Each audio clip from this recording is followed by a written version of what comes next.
What will you do with the gifts that are presented to you? I remember the happiest day of my life, May 6th, 1990.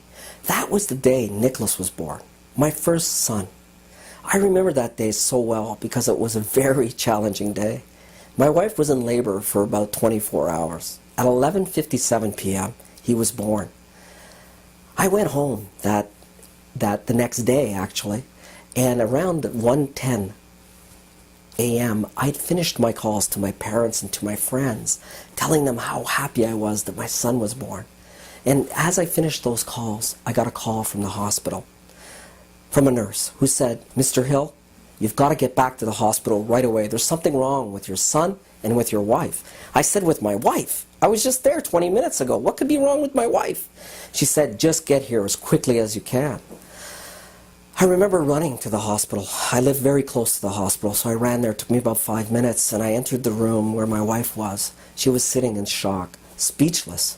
I sat down and listened to a doctor try to explain to me what Down syndrome was. And he finished that conversation by saying, "Your son has some severe complications. We need to fly him to Sick Kids tonight." And then he said he was sorry. He got up and he left that room. That night, May 7th, was a very challenging night. A night where I couldn't believe what was happening to my dream. It had been shattered. It was a night that was tremendous pain for both of us. And it's a night that I still cannot believe that I got through. The next 3 days were challenges. We went to Sick Kids every day. On the third day, when we arrived, there was another doctor waiting for us. He had that sad face on. He took us into a room, and he said, "Mr. Hill and Mrs. Hill, I've got some bad news. We made a mistake. We overdosed your son on morphine." He went into respiratory arrest, and unfortunately was without oxygen for quite some time. There may be some complications. That hit me like a ton of bricks. Before Nicholas was born, I had challenges with alcohol. I was a partier. Over the next month and a half, dealing with what was happening was very difficult for me. I found myself drinking more and more and more, until one night, about a month and a half after Nicholas was born, I was left alone to care for Nicholas. I had been drinking, and I started crying and screaming and being mad at Nicholas. And I got to a point where I really hit rock bottom.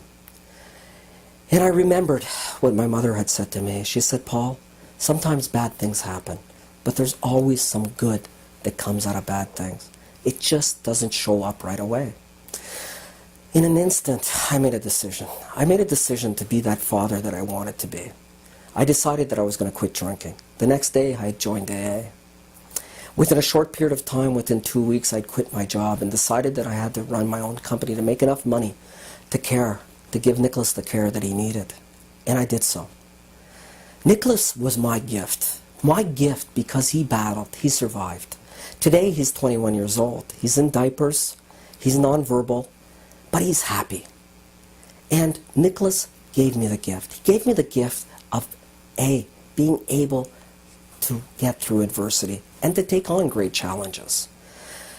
Today I stand before you as a person that's going to be an author, a published author, very shortly, as well as somebody who's been able to take on this challenge of becoming a speaker, something I could have never done without the gift of Nicholas.